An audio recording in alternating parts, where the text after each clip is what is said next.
today I want to talk to you guys about my personal thoughts on the R5.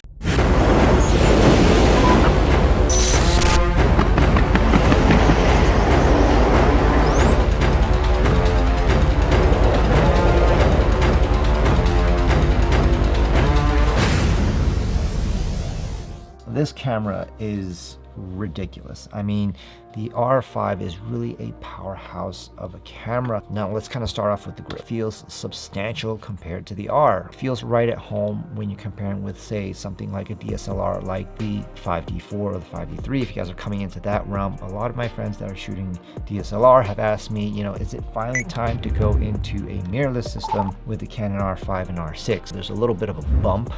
There's a little bit of a bump out right there, which helps you kind of grip onto the camera with your thumb. I do believe they did some work on even the other side, because on this side of the camera, there's a bit of a textured area where you can actually hold the camera with two hands. And if you guys are coming from a DSLR world where you're looking at an optical viewfinder, this will be a very pleasing upgrade for you. The EVF has 5.7 million dot EVF. And, you know, to me, I was like, oh, well, what does that mean? I think the EOS R had 3 or close to 4 million dots. Like, it looks good, but then when you look at 5.7 million dots, you're like, well, it looks really good. It really does look like you're looking through an optical viewfinder. With even fast moving subjects with 120 hertz, there's almost no screen tearing. On a normal shooting environment where you're shooting even 1/10 of a second, 1/4 of a second, there is no screen tearing. It's pretty awesome. The buttons and controls on the R5 are absolutely incredible.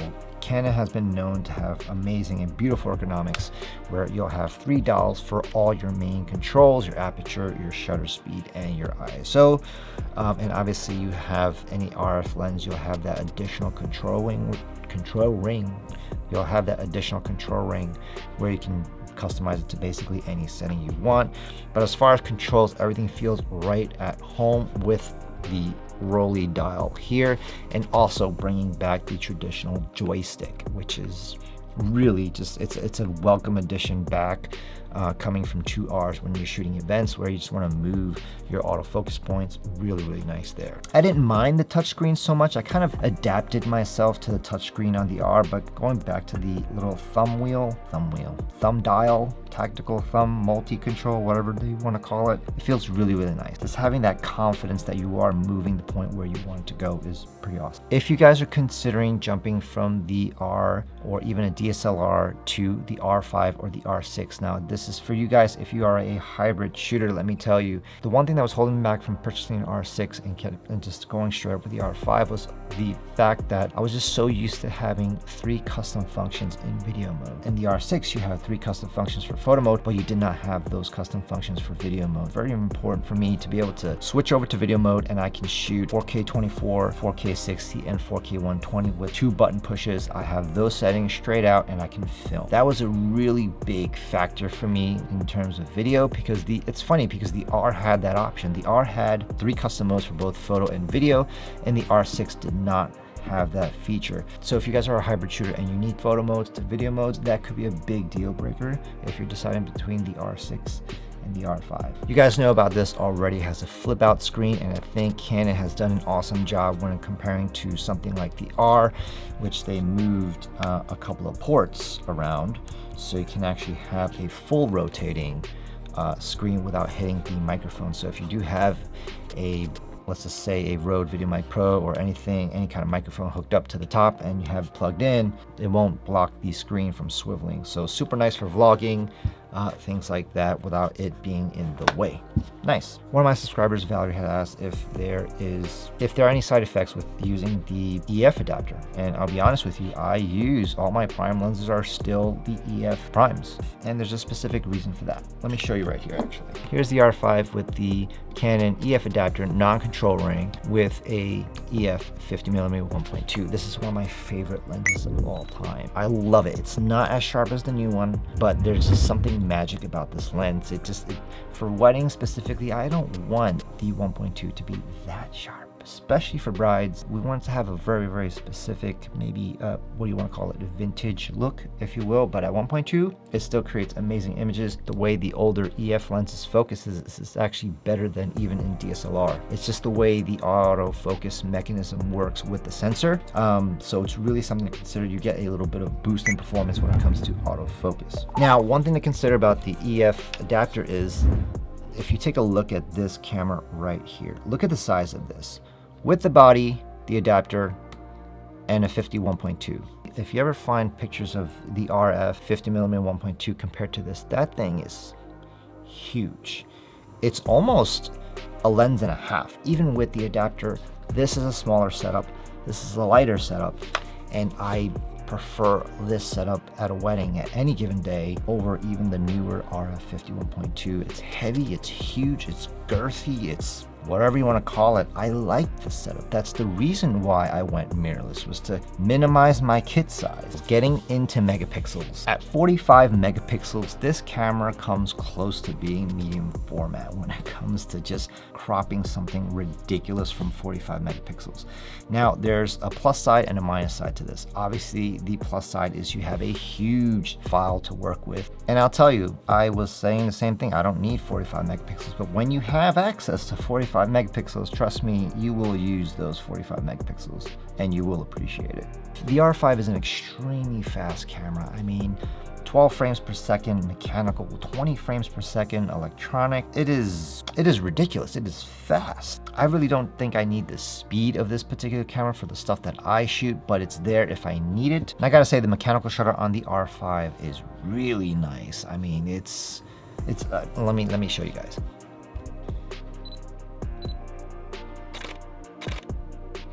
I don't know if you guys can hear that. Hold on.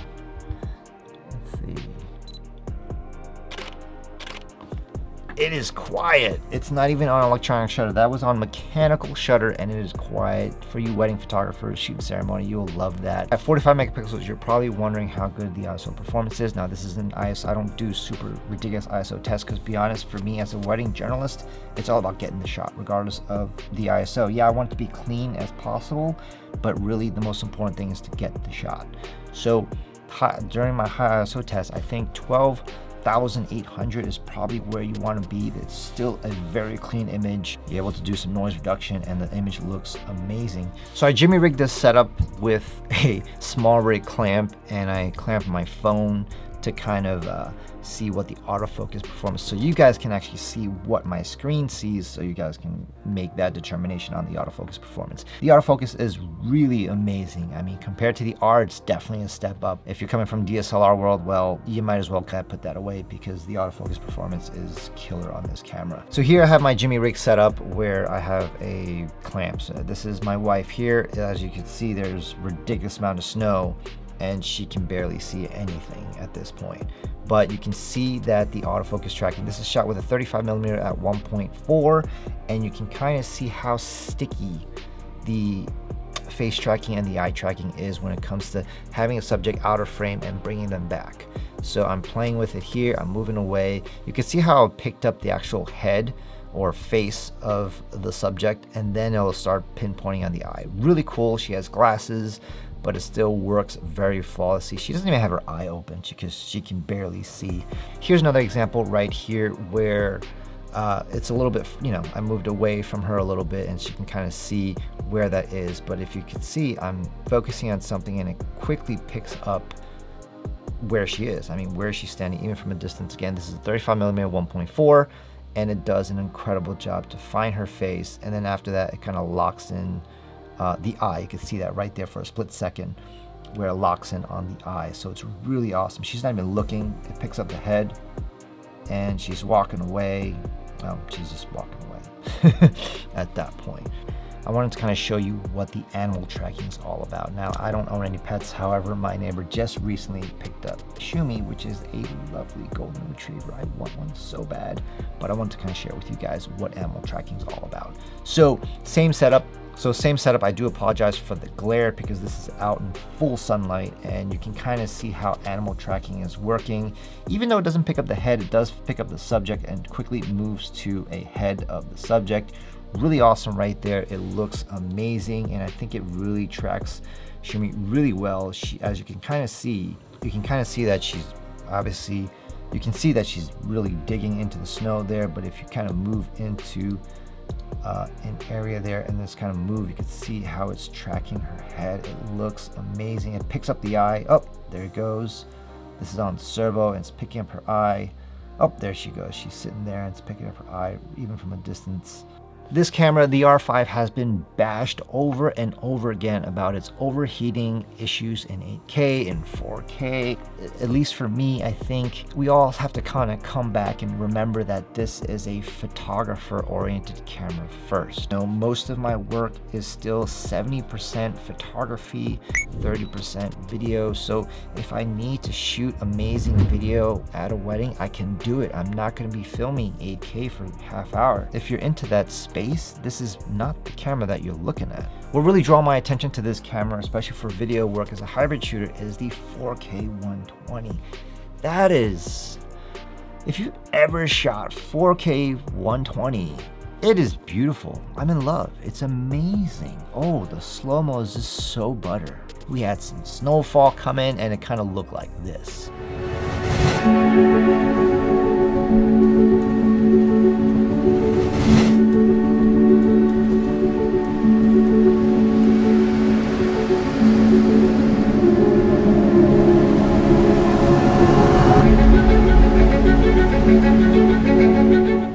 Gosh. And again, I gotta say, like, I've never shot 120 before, even at 1080. I didn't have a camera capable of that, but shooting 4K 120, oh my gosh, it is just so gorgeous. The slow-mo, the options that you have in post, the speed ramping, whatever you, oh my God, it's so good. Battery life on this camera is actually really good. I didn't really feel like it was short on battery life compared to like even the EOS R. Obviously you're not gonna get the same battery life as a DSLR because of all the electronics, but I'll be honest, I didn't feel like it was short on battery.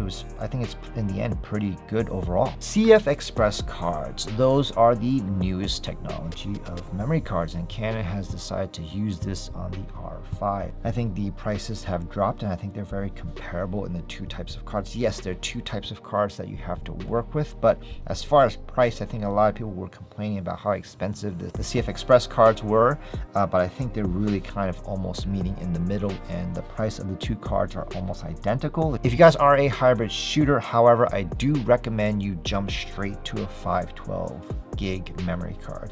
Go straight for the 512. It'll last you a good amount of time, especially if you're shooting both photo and video. And the codecs on this camera are not the greatest. They're huge files, but that also renders you a lot more room to edit and grade, which is really nice. But again, they're huge files to work with. Now, I know I've been talking about a lot of positive features with this camera, but there's quite a bit of negatives that even I myself did not consider when I purchased this camera. As much as I love having the resolution and having everything there, 45 megapixels does eat a lot of processing power when it comes to Lightroom and your backend. Your workflow will change a little bit. I'm still working with an older MacBook Pro. That is just my primary computer. That's what I edit with, but I do notice a substantial speed downgrade. There's a noticeable slowdown in the performance of my Lightroom. It's a little bit sluggish and laggy, something to consider if you're working with an older computer. So with the whole 8K thing, I'll be honest, with the speed of my computer and how slow it renders 8K files, I don't see myself using 8K all that much right now, but there's definitely so many possibilities to what you can do in post when it comes to 8K. I've never experienced overheating, but then again, I don't shoot 30 minutes of 4K 120 or 30 minutes of 8K. This is my first camera that has IBIS built in. Now, by having IBIS, it allows you to just get more steady shots handheld. If you guys are traveling about and just kind of shooting some dope images, I think you can really get away without having a tripod now. So guys, if you are considering the R6, the R, or even coming from the 5D Mark IV to something like the R5 or the R6 even, and you found this video helpful, do me a favor guys, please hit that like button, subscribe, share the video video. If you know someone that's kind of in that market where they're looking to upgrade, let me know in the comments down below. Are you guys kind of in the world where you're shooting DSLR and thinking about jumping into the mirrorless world finally? Are you guys going from an R to an R5, R6? Thanks for watching, guys. I'll see you in the next video.